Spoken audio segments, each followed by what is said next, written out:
आज हम लोग क्लास 11 माइक्रो इकोनॉमिक्स में रेवेन्यू का कॉन्सेप्ट समझने की कोशिश करेंगे।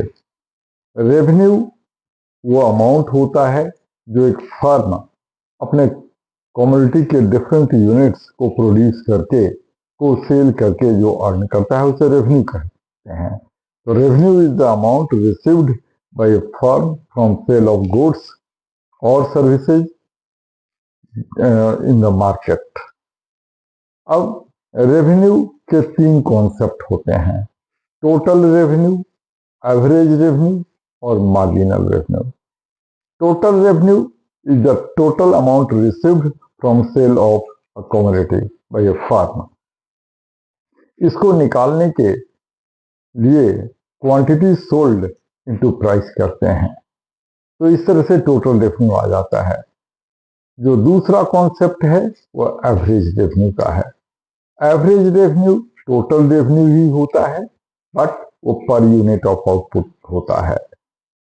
तो टोटल एवरेज रेवेन्यू का मतलब total revenue upon quantity sold.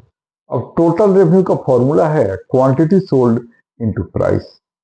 तो एवरेज रेवेन्यू का फॉर्मूला हुआ quantity sold into price upon quantity sold. तो इस तरह से क्वांटिटी सोल्ड न्यूमरेटर और डिनोमिनेटर दोनों में ही है, तो ये दोनों कट जाते हैं, तो एवरेज रेवेन्यू का मतलब प्राइस हो गया। तो ये भी कह सकते हैं कि एवरेज रेवेन्यू प्राइस ही होते हैं।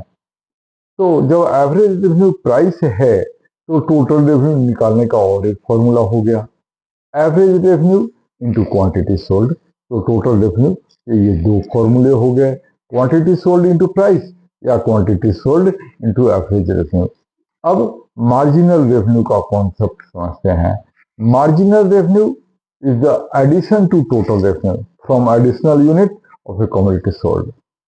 कमोडिटी सोल्ड के एक एडिशनल यूनिट, जितने भी यूनिट सेल किया है उसमें एक एक्स्ट्रा यूनिट को सेल करते हैं, तब जितने से टोटल रेवेन्यू बढ़ जाता है उसी को मार्जिनल रेवेन्यू कहते हैं।